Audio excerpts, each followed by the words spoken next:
Merci à tous de votre invitation. Pour vous récompenser de l'honneur que vous me faites, je vais vous raconter une histoire triste qui commence mal, qui se termine temporairement mal. C'est celle de la philosophie occidentale. Rien que ça, du reste, c'est une histoire qui est assez bien connue, mais je vais insister surtout sur son début et sur sa fin. Enfin, je ne sais pas si c'est la fin maintenant, mais en tout cas, c'est la fin pour l'instant. Je vais surtout insister sur son début. Dans l'histoire de la philosophie occidentale, on l'a déjà souligné, on a fait allusion à Socrate, la relation entre beauté et vérité est pratiquement aussi ancienne que la philosophie elle-même. Et cette longévité, elle la doit sans aucun doute à la provenance et à l'enracinement de la philosophie dans la culture grecque. Ce faisant, elle a laissé à la philosophie à la fois sa motivation première, je vais y revenir, et un problème insoluble qu'a évoqué, indiqué Frédéric à l'instant. L'assimilation de la beauté à l'ordre, et à l'ordre cosmique au premier chef, à l'ordre de l'être finalement, à sa perfection, explique incontestablement ce tropisme. Si la philosophie prétend se hausser à la pleine vision de cet ordre, comme savoir vrai de l'être, elle se fait indifféremment et naturellement contemplation et jouissance de la beauté. Le beau devient ainsi l'objet suprême de la connaissance spéculative, et lorsque l'ordre est finalement assimilé au logos, le savoir, qui est en même temps jouissance du beau, devient assimilation de la raison à elle-même, c'est-à-dire vérité. Mais dès le début, cette aspiration, voire cette ascension de l'âme vers le beau, qui est la motivation première de la philosophie, est non seulement un cheminement périlleux, mais un problème. La motivation première de la philosophie, mais aussi son plus grand danger. Alors quelle soit la motivation première, nul n'en rendra mieux compte, comme chacun sait, que Platon, qui, pour des siècles, lèguera à la culture occidentale cette relation organique entre beauté et vérité, et d'abord entre le vrai et le beau, ce qui n'est pas tout à fait la même chose, et selon une hiérarchie qui est loin d'être simple et univoque, entre le beau, le vrai et le bon. Car hiérarchie il y a. Car la relation entre beauté et vérité est incompréhensible sans le couronnement du bien.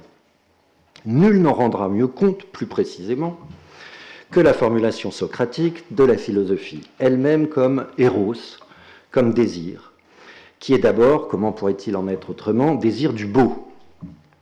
Or, l'émergence de la philosophie au sein de la culture grecque, de la beauté, d'une culture de la beauté, voire dans ce que Hegel qualifiait chez les Grecs de religion de la beauté, cette émergence s'établit de manière paradoxale, voire contradictoire. Ce paradoxe tient à un principe logique et à un principe ontologique, et ces deux principes convergent dans une image ou une figure.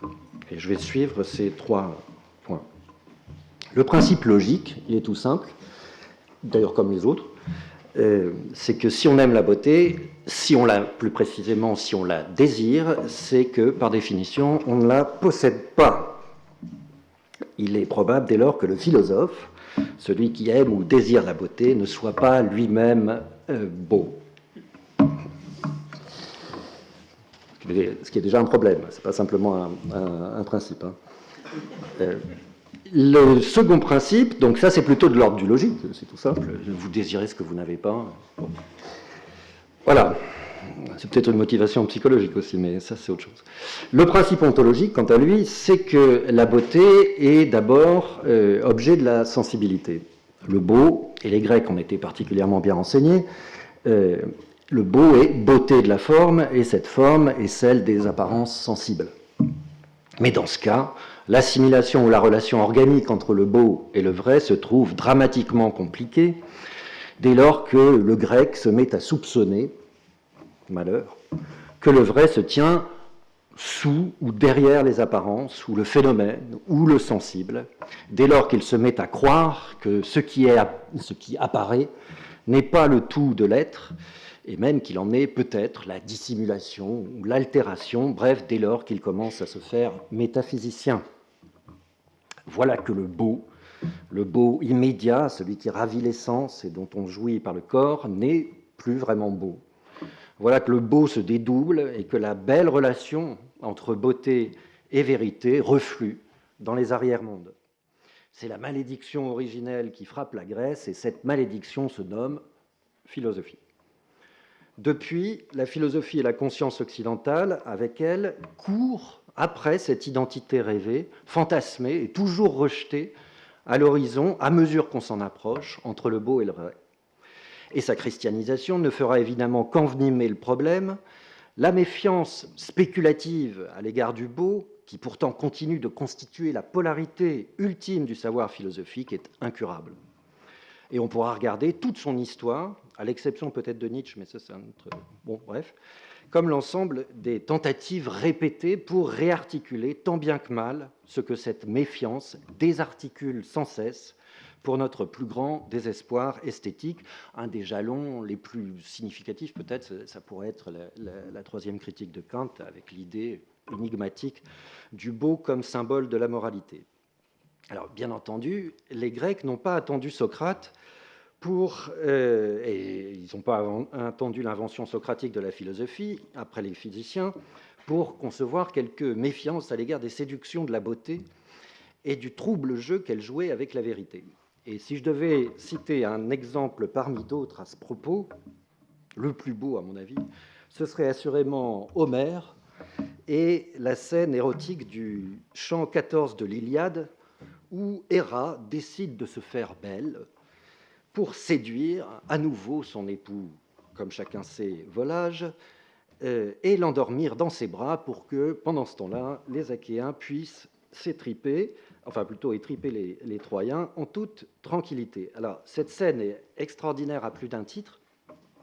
Je l'ai ramenée, mais je pense que je ne vais pas avoir le temps de vous la lire. C'est bien dommage, je vous renvoie à ce passage qui est absolu, qui décrit la manière dont Héra se part de la tête aux pieds, puis il vient demander des conseils à Aphrodite parce qu'il semble qu'il lui manque quelque chose. Aphrodite donne cet élément sur lequel je vais revenir immédiatement décisif. Donc cette scène est extraordinaire à plus d'un titre, mais elle l'est en particulier pour une caractéristique stupéfiante, et je dois cette remarque à Marc Delaunay qui m'a rappelé, c'est que le terme qui définit la beauté céleste d'Héra une fois toute parée, entièrement, et qui doit notamment l'excellence de cette parure à l'invention par Aphrodite du soutien-gorge, parce que c'est exactement ce que décrit le chant 14, elle lui donne une ceinture qui lui sert de soutien-gorge, et le terme qui décrit l'aspect d'Héra dans sa beauté parfaite, c'est cosmos. C'est cosmos. Et c'est une des premières occurrences du terme en grec. Donc du cosmos à la cosmétique, c'est toute l'histoire. Les Grecs sont donc avertis. Les premiers, ils en jouissent avec délice. La beauté est une ruse, de l'ambivalence séductrice de cette beauté. Mais ce qui est sûr, c'est qu'ils ont une aversion incurable, et pas la moindre fascination, à l'égard de ce qu'ils regardent comme laid. Alors j'ai dit que le principe logique et le principe ontologique convergeaient dans une figure ou une image. Cette figure, bien sûr, c'est Socrate, dont nul n'ignore qu'il avait une caractéristique remarquable, il était notoirement et incroyablement laid. Que la source singulière de l'aspiration spéculative à la beauté soit la laideur littéralement incarnée dans le corps, c'est plus qu'une fatalité, c'est une incurable tare de naissance. Et à juste titre, Nietzsche y voyait le signe explicite de la destruction de la culture grecque par la philosophie, l'épouvantable infection de l'amour naïf des apparences par le vice métaphysique.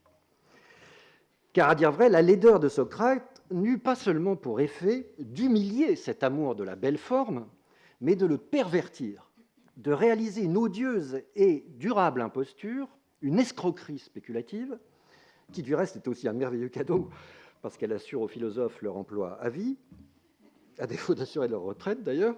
Mais l'escroquerie historique, en l'occurrence, c'est d'avoir réussi à faire croire que le beau n'était pas le beau. Et on peut même donner un nom propre au premier de ces escrocs, c'est Alcibiade. La célèbre louange qu'il adresse complètement ivre, faut-il le souligner ou le rappeler, à Socrate dans le banquet, dialogue sur l'amour, donc dialogue sur l'amour du beau, et donc sur la philosophie. Donc Alcibiade réussit ce tour de force à littéralement déboîter, car il est littéralement question de boîte, le beau de la laideur grotesque de Socrate. Une bonne partie de la culture occidentale, en tout cas de la philosophie occidentale, tient à une comparaison triviale, et plus précisément un objet manufacturé dérisoire, une boîte à onguents. Une boîte à onguents. De la forme extérieure d'un silène, c'est-à-dire un grotesque, littéralement, qui renferme, sous ses apparences comiques, laides, dérisoires, le plus pur et le plus suave des parfums. Voilà à quoi tient toute la spiritualité occidentale, à la fruste ironie d'un artisan des quartiers populaires d'Athènes. On peut croire que si ce type n'avait pas inventé ce genre de colifichet bon marché, on n'en serait pas là. Depuis, la laideur de Socrate poursuit et hante la philosophie. Je ne dis pas qu'elle est allée jusqu'à nous faire aimer la laideur, bien que ce soit ce qu'incite finalement à faire Alcibiade, lui, le plus bel homme de la Grèce par ailleurs. Mais c'est tout de même une malédiction lourde à porter, bien qu'elle fasse de la philosophie une exaltante lutte et perpétuelle lutte contre la laideur. C'est sans doute la raison pour laquelle il faut des chairs de beauté qui sollicitent un peu la philosophie, parce que nous en savons long dans notre chair. Nous savons à quel point la question de la beauté est une plaie. Et du moins, ça nous évitera de livrer, et c'est là-dessus que je voudrais terminer, parce qu'en réalité, cette histoire commence mal, mais elle se termine mal aussi. Ça nous évitera, en tout cas, et Frédéric y faisait allusion, de livrer un culte naïf et irresponsable à la beauté. Et en guise de conclusion, je citerai simplement une phrase qui devrait renverser tout ce que je viens de dire, et qui le renverse effectivement, et qui me paraît nécessaire de méditer. C'est une phrase d'Adorno, dans les Minima Moralia, qui dit « Même l'arbre en fleurs ment, dès l'instant où on le regarde fleurir en oubliant l'ombre du mal. » Beauté et mensonge sont renversés ici, de telle sorte que ce qui s'attache à l'exercice de la philosophie, c'est bien plutôt, comme Frédéric l'indiquait, à déconstruire cette notion fatale de beauté, parce que la beauté ment, parce qu'elle donne l'image réconciliée d'un monde en vérité déchiré et mutilé. Arracher la beauté à la fatalité de ce mensonge et de cette dissimulation, c'est ça l'objet de la philosophie. Je vous remercie.